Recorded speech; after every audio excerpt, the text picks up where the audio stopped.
First of all of you, good morning. जैसा कि आप लोग जान चुके हैं और जानते हैं कि कल से हम लोग एक क्लास शुरू किया था जिसका नाम है A to Z English grammar.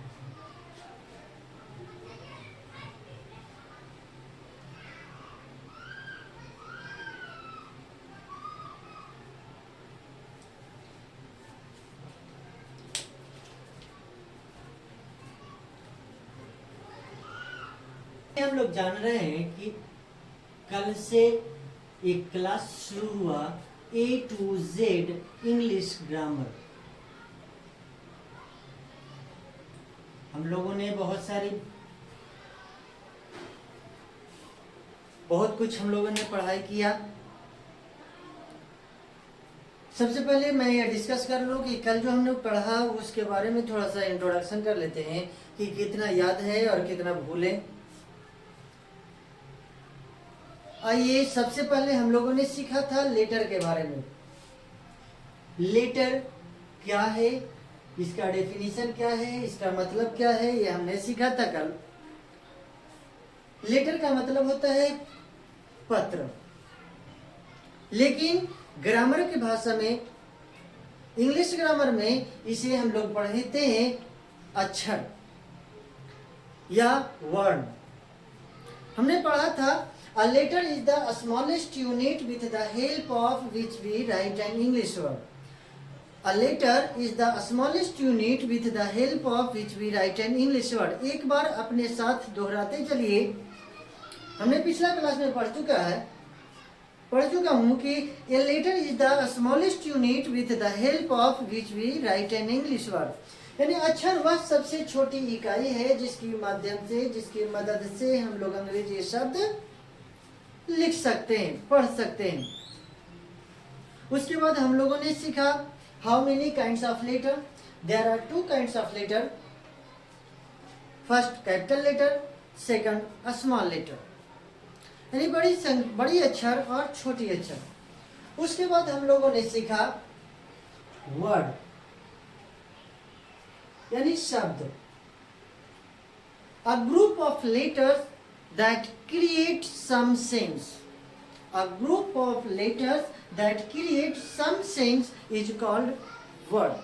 यानी अक्षरों का वैसा समूह जिससे सार्थक अर्थ का निर्माण हो।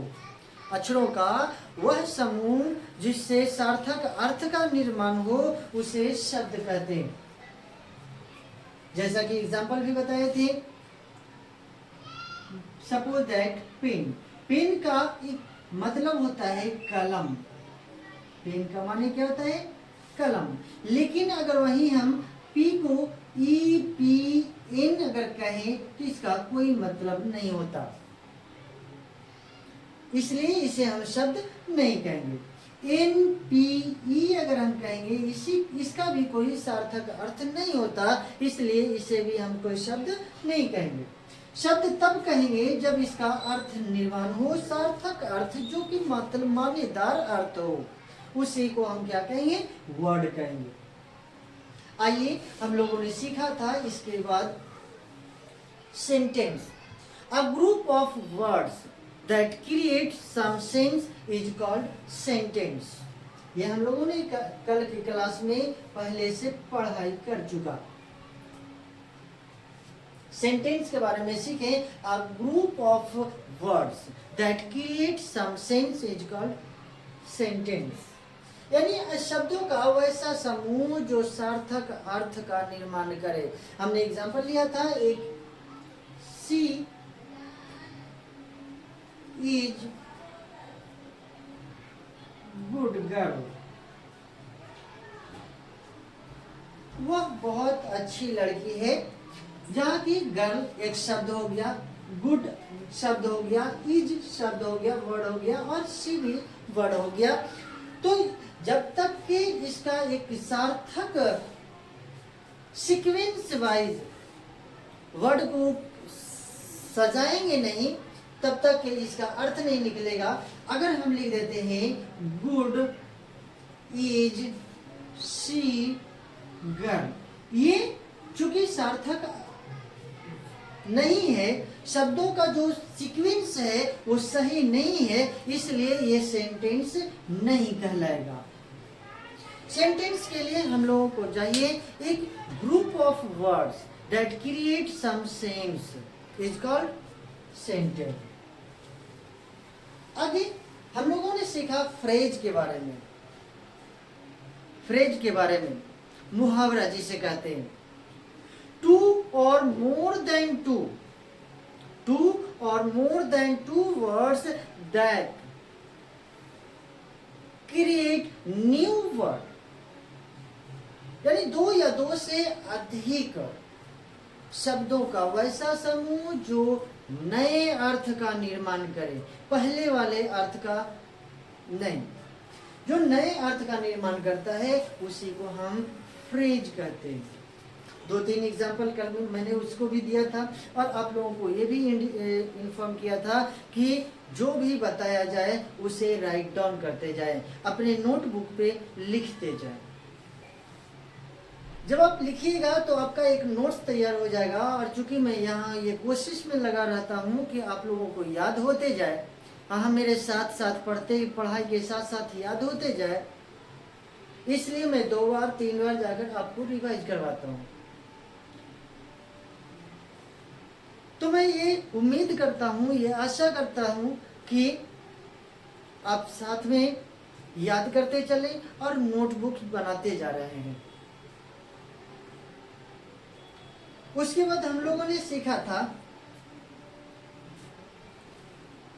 वोकेबुलरी का कुछ वर्ड, 5 वोकेबुलरी हमने सीखा।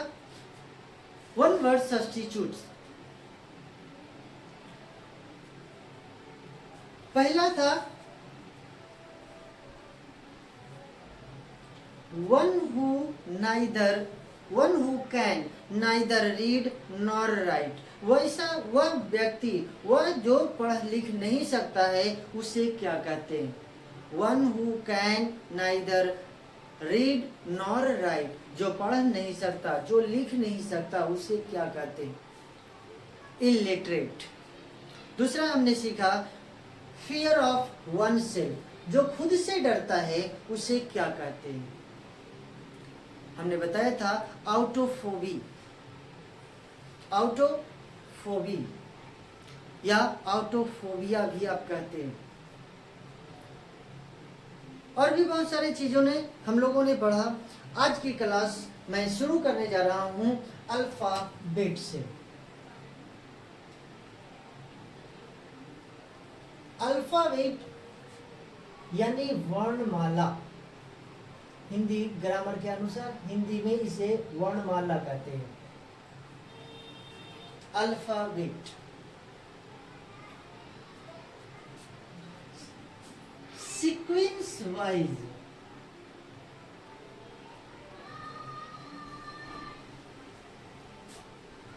Letters that called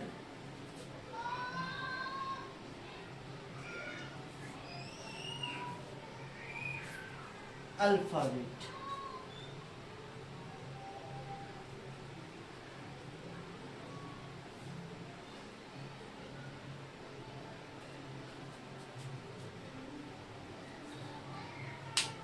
sequence wise letter यानी ए से लेकर जेड तक के, ए से लेकर जेड तक के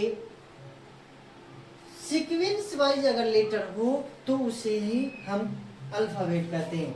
ए B C D E F G H I J K L M N O P Q R S T U V W X Y और जेड। जब सीक्वेंस वाइज रहेगा यानी A B C D E F sequence wise है, तब हम इसे alphabet कहेंगे। अगर लिखा हुआ रहे A C E B F I M J, तो इसे हम अल्फाबेट नहीं कह सकते क्योंकि ये सीक्वेंस वाइज नहीं है। जैसा कि हमने पिछला क्लास में बताया था कि अगर अलग अलग रहे तो हम इसे लेटर कहते हैं, लेकिन लेटर को कई के लेटर जब ए से लेके जेड तक के सारे लेटर को सीक्वेंस वाइज सजा दें तो हम उसे अल्फाबेट कहते हैं।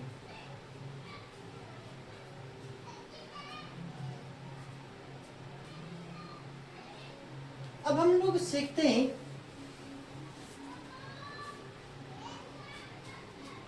क्रमबद्ध तरीके से क्रमबद्ध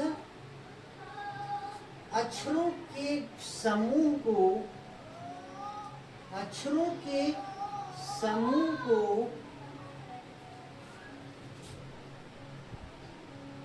वर्णमाला अल्फाबेट कहते हैं।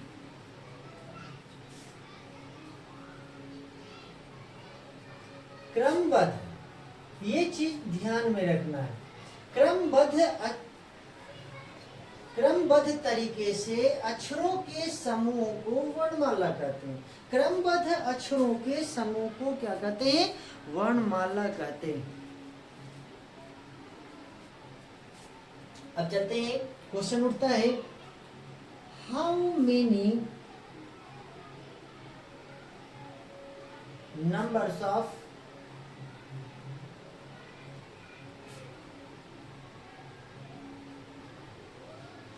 letter in alphabet?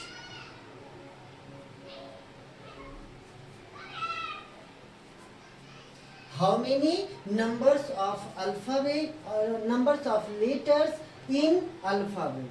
अगर ये आपसे सवाल आए तो यहाँ पे आप सस्पेंस हो जाते हैं और सभी लोग यही बता देते हैं कि 26 होता है, लेकिन यहाँ पे एक छुपा हुआ है कि किस लैंग्वेज में, किस भाषा में लेटर के बारे में पूछा जा रहा है। तो अगर हिंदी में अगर कहा जाए तो अलग और इंग्लिश में कहा जाए तो अलग हो जाता है। इसलिए हम लोग सीखेंगे how many numbers of letters in alphabet in English, यानी अंग्रेजी में अक्षरों के, अंग्रेजी में अल्फाबेट में कितने लेटर होते हैं? तो there are 26 number of letter in English alphabet. सीधे अगर हम कर दें तो इंग्लिश अल्फाबेट का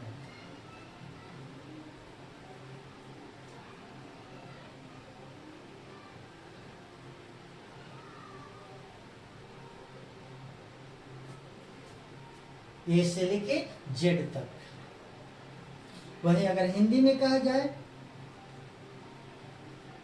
how many numbers of letters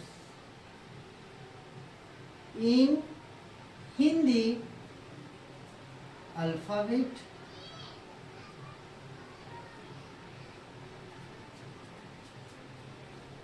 There are 48 numbers of letters in Hindi alphabet।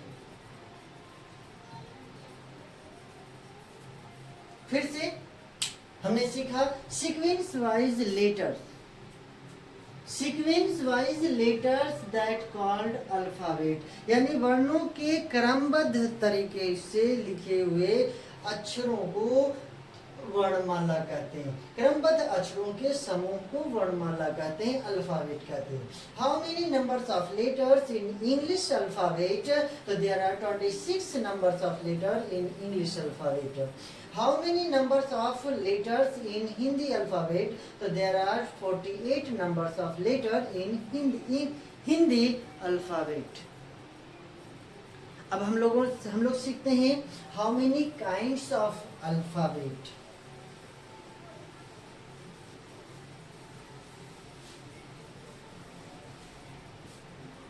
How many kinds of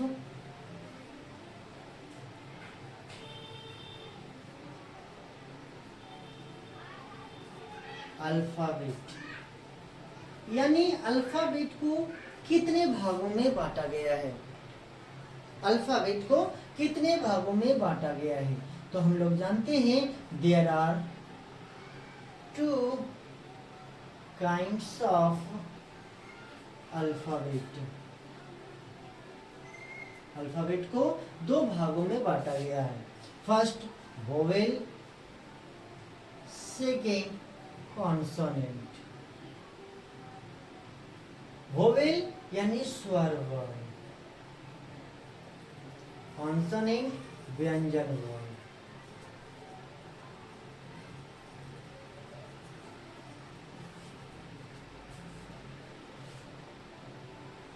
अब यहाँ पे हम लोग सीखेंगे वोवेल स्वर वर्ण।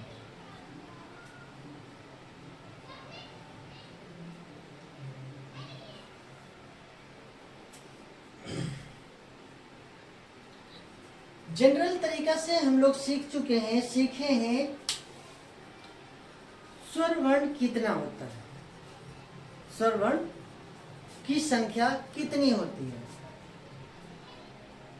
सवाल उठता है, स्वर वर्णों की संख्या 5 होती है, ए ई आई ओ यू। वही अगर पूछ दिया जाता है बच्चों से कि वोवेल कितना होता है तो 5, और स्वर वर्णों की संख्या कितनी होती है तो 11। अलग अलग पूछ दिया जाता है तो दोनों अलग अलग डिस्ट्रीब्यूशन हो जाता है। लेकिन मैं ये आज क्लियर कर दूं, आज कॉन्सेप्ट को माइंड में बैठा देना चाहता हूं कि अगर दोनों में वोवेल पूछे या स्वर वर्ण पूछे, वोवेल कहता है तो लोग 5 जवाब देते हैं और स्वर वर्ण कहता है तो लोग 11 का जवाब देते हैं। यहाँ पे कंफ्यूजन क्या हो जाता है कि बच्चों को सुबह शुरू से ही ये बताया जाता है कि वोवेल 5 है, ए ई आई ओ यू। लेकिन आज मैं एक कॉन्सेप्ट क्लियर करना चाहूंगा कि how many numbers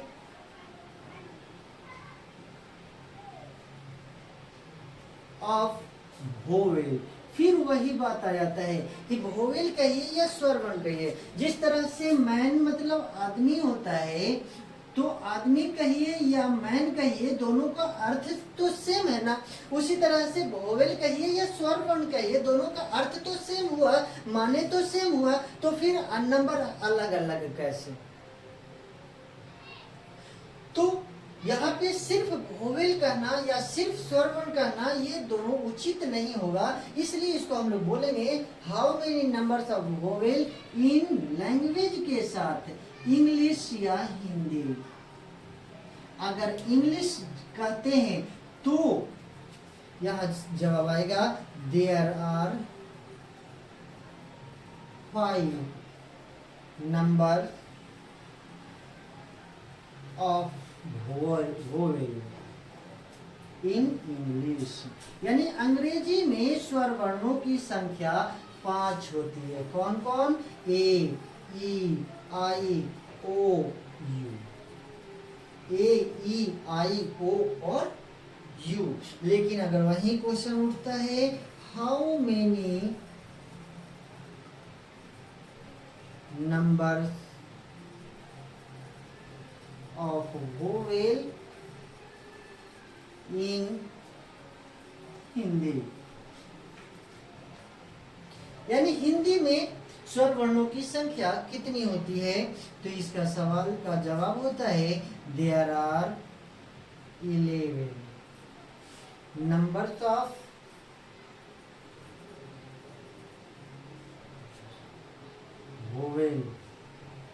in Hindi, यानी हिंदी में स्वर वर्णों की संख्या 11 होती है। कौन कौन? आ, ई, उ, रे, ए, ओ, औ। हो गया ना 11? 2, 4, 6, 8, 10, 1, 11। तो आज हम लोगों ने ये कॉन्सेप्ट क्लियर कर लिया कि अगर नंबर ऑफ वोवेल पूछा जाए तो सामने वाले से रिफ्लेक्ट करना है, जवाब पूछना है कि इंग्लिश में या हिंदी में। इंग्लिश में वोवेल बताना है या हिंदी में वोवेल बताना है। अगर इंग्लिश में पूछा जाए तो वोवेल 5 होती है और इंग्लिश में हिंदी में पूछा जाए तो 11 होती है। आने वाला क्लास में मैं ये बताऊंगा कि आर्टिकल यानी ए एन का जो यूज होता है वो हिंदी के साउंड के बेसिस पर होता है। हिंदी के अनुसार ही ए और एन का इस्तेमाल होता है।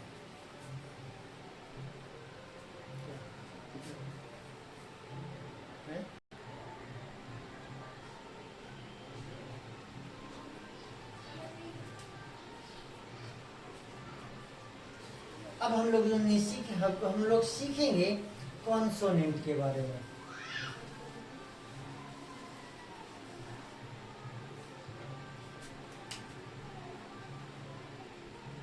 कॉन्सोनेंट व्यंजन वर्ण।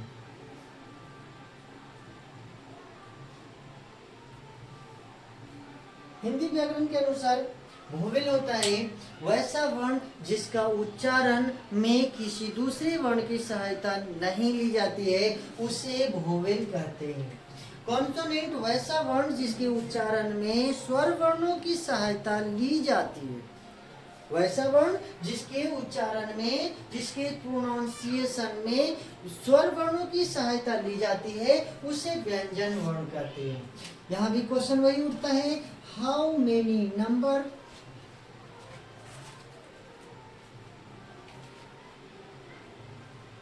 of consonant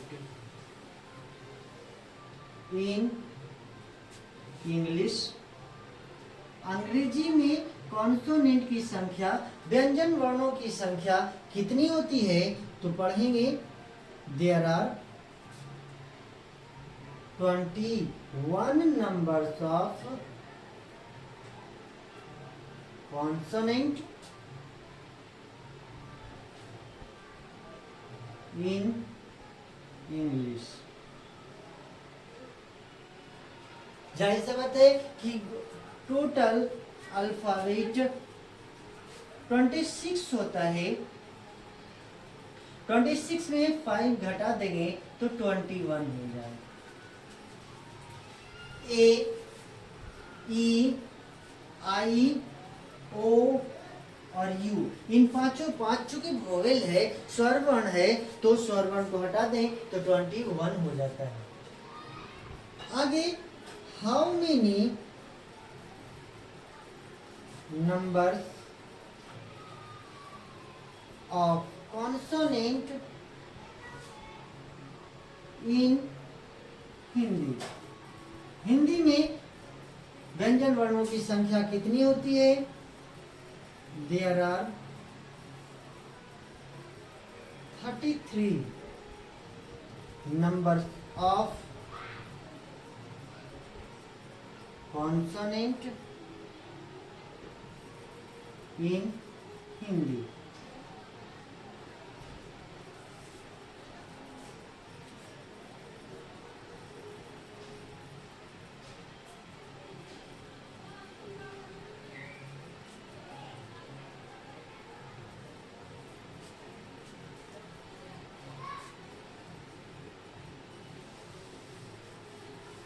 एक पॉइंट और है जिसे मैं डिस्क्राइब करना चाहूंगा।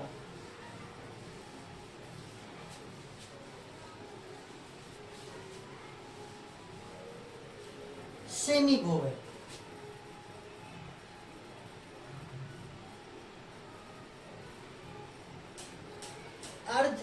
स्वर वर्ण।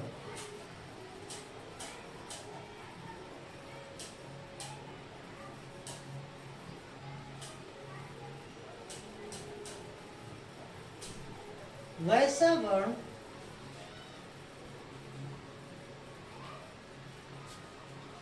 सीखेंगे जब W और Y का उच्चारण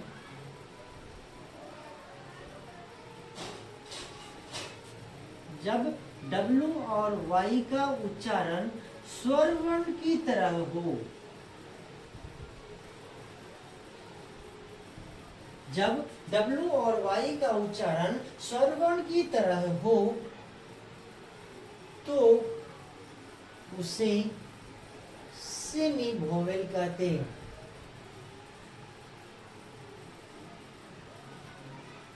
जब W और Y का उच्चारण स्वर वर्ण की तरह हो तब उसे हम सेमी वोवेल कहते हैं। जब W और Y का उच्चारण स्वर वर्ण की तरह हो तब उसे सेमी वोवेल कहते हैं। आइए फिर से हम रिवीजन करते हैं। अभी अभी तक हमने क्या पढ़ा। सबसे पहले अल्फाबेट के बारे में। Sequence wise letters that called alphabet, यानी ए से लेके जेड तक के क्रमबद्ध तरीके से लिखे हुए अक्षरों के समूह को वर्णमाला कहते हैं, अल्फाबेट कहते हैं। How many numbers of alphabet, how many numbers of letters in alphabet, यानी वर्णमाला में अक्षरों की संख्या कितनी होती है। तो अंग्रेजी में अगर पूछा जाए तो 26 और हिंदी में पूछा जाए तो 48 होता है। आगे हम लोगों ने सीखा how many kinds of alphabet.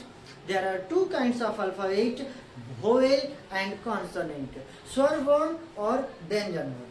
स्वर वर्णों की डिफिनीशन हमने पढ़ा कि जब किसी वर्ण के उच्चारण में किसी अन्य वर्ण की सहायता नहीं ली जाती है उसे स्वर वर्ण कहते हैं। जब किसी वर्ण के उच्चारण में अन्य वर्ण की सहायता न ली जाए तो उसे स्वर वर्ण कहते हैं।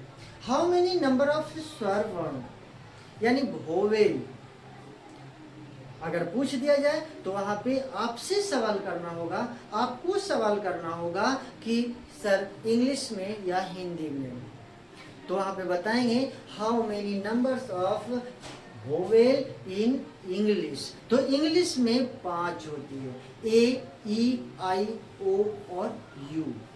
लेकिन अगर हिंदी में पूछ दिया जाए तो वहां पे बताएंगे 11, आ, ई, उ, री, ए, ओ। फिर आगे हम लोगों ने सीखा सेमी वोवेल। नहीं, इससे पहले कॉन्सोनेंट हम लोगों ने सीखा। तो कॉन्सोनेंट यानी व्यंजन वर्ण के बारे में अभी हमने बताया कि जब किसी वर्ण के उच्चारण में स्वर वर्ण की सहायता ली जाए, जब किसी वर्ण के उच्चारण में स्वर वर्णों की सहायता ली जाए तो उसे व्यंजन वर्ण कहते हैं, कॉन्सोनेंट कहते हैं। How many number of consonant in English, तो देयर आर 21।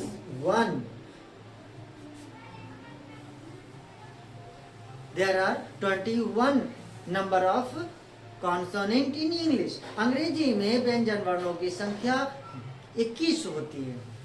हिंदी में पूछ दिया जाए तो 33 होती है। There are 33 numbers of consonant यानी व्यंजन वर्ण इन हिंदी।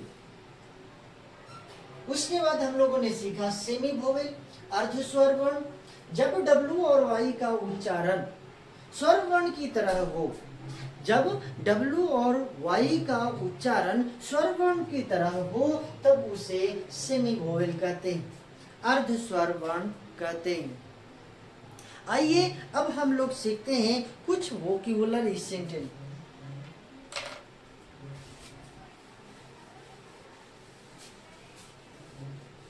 कुछ वोकैबुलरी सीखें जैसा कि हमने शुरू किया था, जैसा कि 5 को हमने कल की क्लास में 5 single word for a group of word पढ़े थे। आज उसी को आगे करते हैं। मैं आज थोड़ा सा डिटेल में करना चाहूँगा, एक याद करने के शॉर्ट तरीका को बताना चाहूँगा। फोबिया जो है, फोबिया का मतलब होता है डर, और ये सफिक्स के रूप में लगा हुआ रहेगा। सफिक्स यानी उपसर्ग के रूप में, जो शब्द के बाद में लगा हुआ होता है। फोबिया का अर्थ होता है डर। तो इससे पहले मैंने कल 5 single word for a group of word बताया। आज जो है 5 और बताऊंगा और हम लोग मिलकर सीखेंगे। कल हमने पढ़ा था ऊंचाई से डर, aerophobia, fear of height, fear of height, aerophobia. आज पढ़ेंगे fear of wind, fear of wind, हवा से डर, हवा से डर, फियर ऑफ वाइंड, हवा से डर, एनीमोफोबिया, एनीमोफोबिया, एनीमोफोबिया, हवा से डर, फियर ऑफ वाइंड, हवा से डर, anemophobia, fear of wind, anemophobia. कल हमने पढ़ा जाना था fear of oneself, autophobia या आउटोफोबी भी हमने बताया था, आउटोफोबी या autophobia. Fear of being,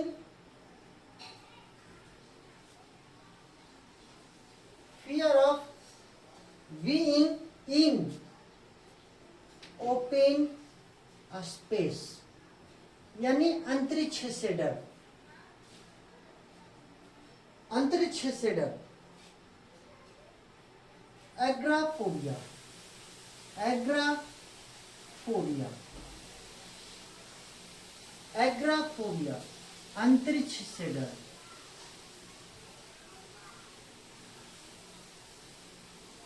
एग्राफोबिया, fear of wind, anemophobia. कल हमने पढ़ा था फियर ऑफ हाइट, ऊंचाई से डर।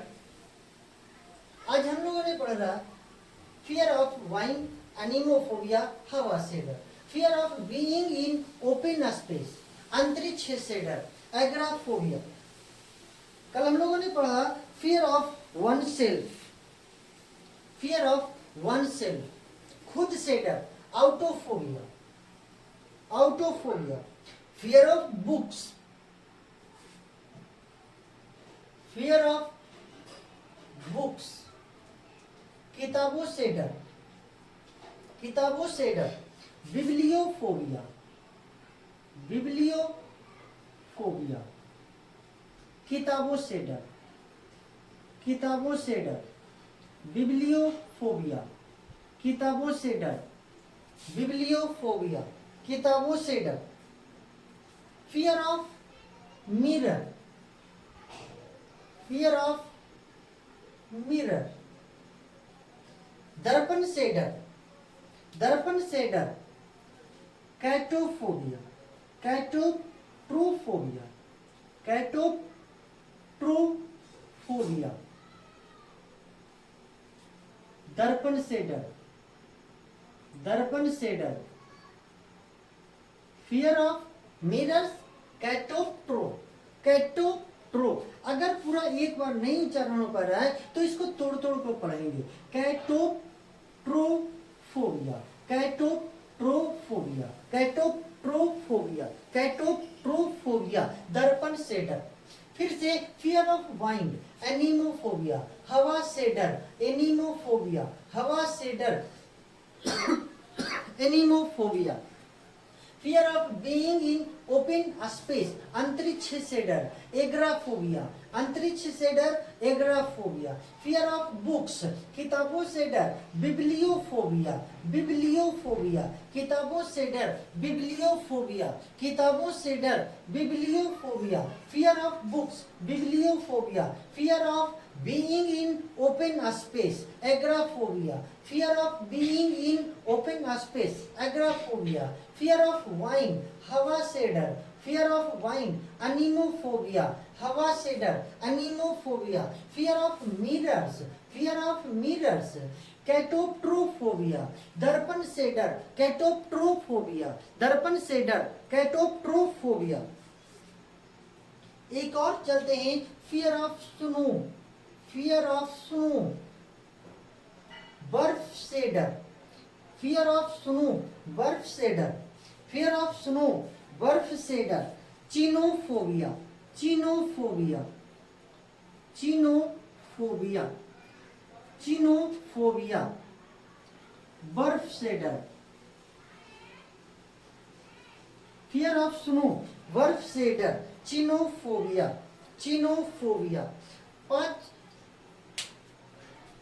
वोकेबुलरी का चले फिर से एक बार रिवाइज कर लेते हैं। फियर ऑफ वाइन अनीमोफोबिया हवा से डर। फियर ऑफ वाइन अनीमोफोबिया हवा से डर। फियर ऑफ वाइन अनीमोफोबिया हवा से डर।